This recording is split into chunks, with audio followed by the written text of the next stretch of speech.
Boyfriend, girlfriend, si babae si lalaki, may karapatan ng hawakan ang kamay, manghalik, magromansa o mag-sex. Karapatan nyo kasi relasyon nyo yan. Hindi talaga ako sa ito, no?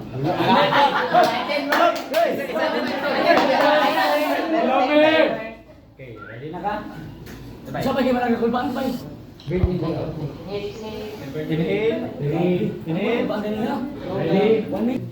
Hindi talaga ako sang-ayon sa maghahalikan at magtatalikan ang babae at lalaki kahit na boyfriend at girlfriend sila. Dahil ang babae at lalaki, meron silang sariling kasarian at sariling space sa kanilang sa isa't isa nila.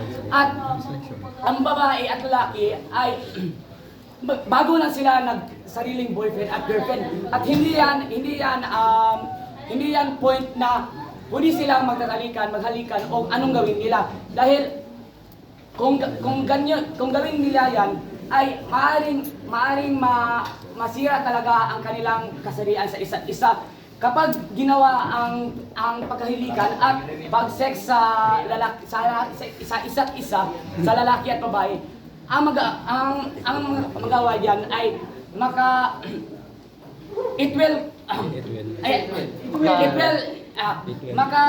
yan ng teenage pregnancy. Stop. Ladies and gentlemen, ang issue nga po ito ay ihahalin tulad ko sa issue na dinebate kahapon. Sex before marriage or marriage before sex. Ang sex po ay hindi po sentro. Ay ang pagtatalik po ay hindi po nagiging sentro ng isang relasyon. Ang pagtatalik po ng magkasintahan ay isang form of trust between partners. So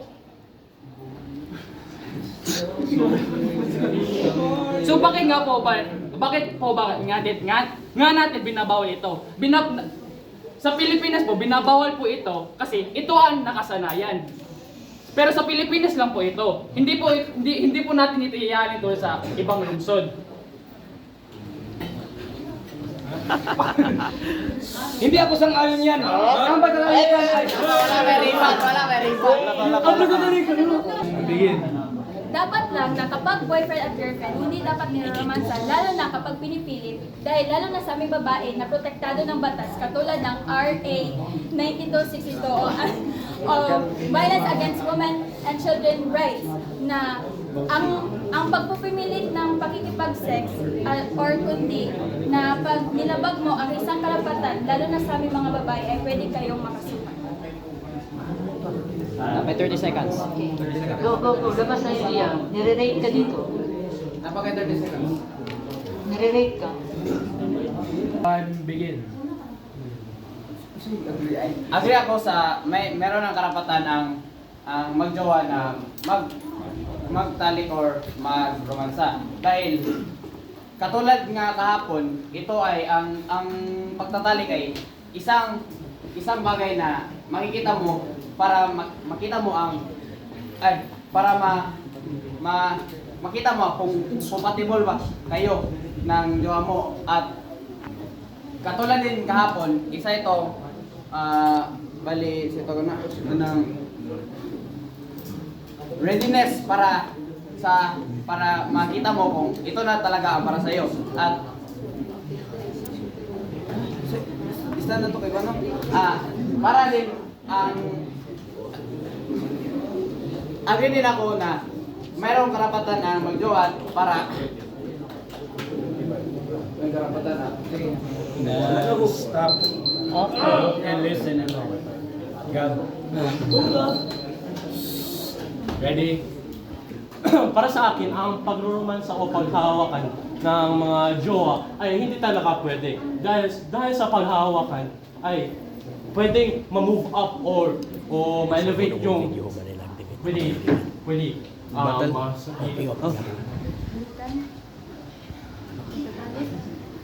sa simula pa lang ay maghahawak ng kamay sa sunod sa human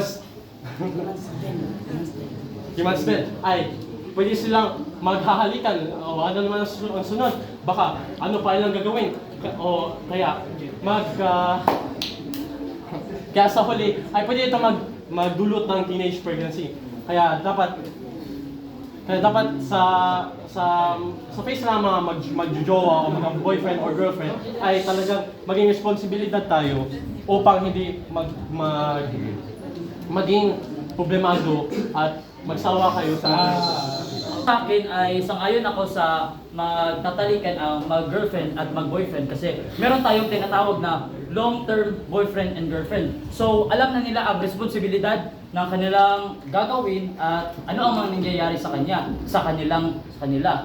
Dahil rin ang pagtatalikan din ay isa ring form sa ating affection, sa ating karelasyon at ating pagmamahalan, at ito rin ang form ng trust sa relationship ng magkasintahan. At sa ating henerasyon ngayon ay parang dinonormalize na natin ang pagtatalikan sa mga pribadong mga lugar, yan ganyan. So sa aking palagay, sang-ayon ako na pwedeng magtatalikan ang magkarelasyon. Begin. Walang karapatan ang magnobyo na maghalikan o magtalikan sapagkat ito ay nagbibigay respeto sa pagiging babae kung ito ay respeto mo ang desisyon sa isa't isa.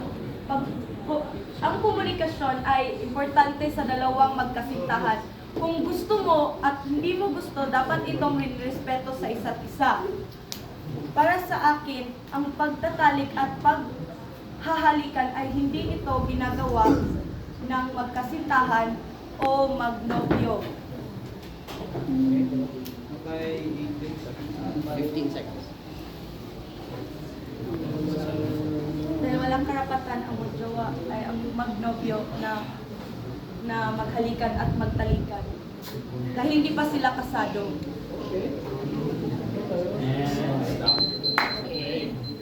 Sang-ayon ako sa paghahalikan, pagsisex o pagroromansa ng mga magnobya. Ngunit may kalakip itong limitasyon. As long as wala silang tinatapakang tao at alam nila kung ano ang consequences o ang kahihinatnan ng kanilang gagawin. At alam nila kung ano ang ginagawa nila, may sapat silang kaalaman dito at alam nila kung hanggang saan lamang aabot ang kanilang pagiging pagnobyo at pagnobya. 20 seconds. 5 seconds remaining. Sang-ayon ako dito.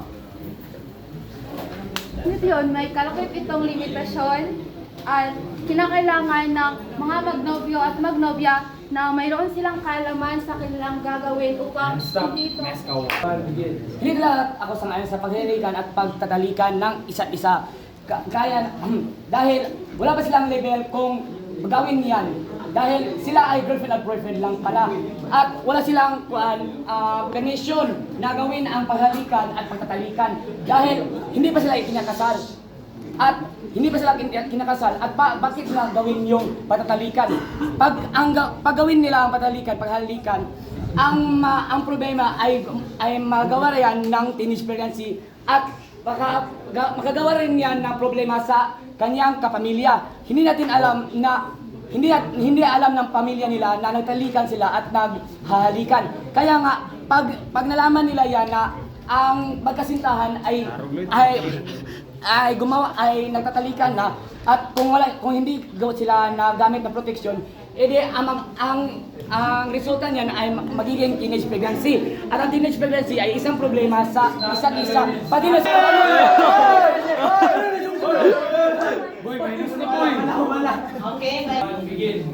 Siyempre, magka-nobyo at nobya na sila, magkasintahan na sila. May kagustuhan na silang gumawa ng mga aktong ganyan. At nabanggit mo kanina ang tungkol sa teenage pregnancy or unwanted pregnancy. Ito ay maiiwasan gamit ang sex education. Kaya nga may sex education para alam natin ang anong kailangan gawin para maiwasan ang mga bagay na ito, di ba?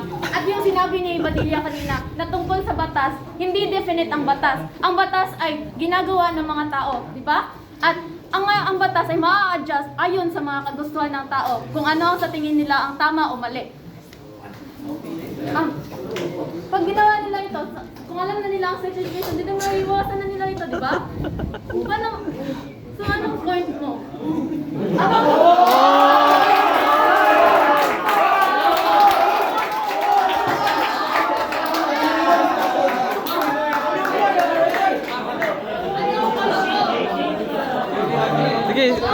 Hindi ka talaga ko yan.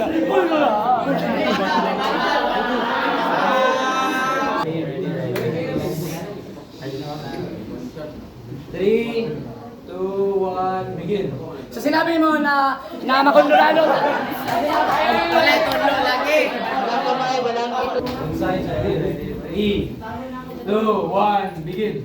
Kahit sa sinabi nyo na kahit sinabi nyo na ang patatalikan ay may sex ed, hindi lang sapat ang sex education na parang iwasan ang magtalikan talaga. Hindi talaga ako sang-ayon dahil ang patatalikan ay hindi mo makontrolado ang patatalikan at ang paghawakan at paghawakan sa isa't isa dahil ang patatalikan ay kapag kayo ay magtatalikan na inhited talaga kayo, hindi nyo talaga kontrolado kung Dapat know your boundaries. Alam na natin ang responsibilidad. Kapag na... So based on your sex education. Kung may limitasyon kayo. sang-ayon ako! Sang-ayon ako! Sang-ayon ako dahil walang sinabing walang konsente ang mga parents nila. Ayaw ko ano. Napapatibay na ang relasyon.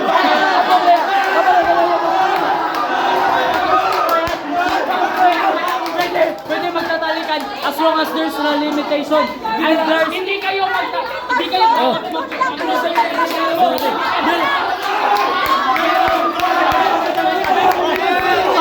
Pero konsente ang mga parents nila. Bakit i-for? Ha?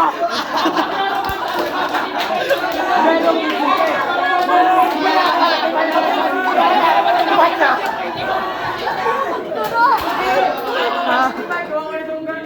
kayo, hindi yan talaga hindi kayo kontrolado sa pagkakalikan nyo. Kaya magkakalikan mo na. Hindi kayo magpapagay. hindi kayo magtatalikan. Pwede magkakalikan. Kasi dahil sa problema, kasi pwede kami ng sudyo. Merong konsente.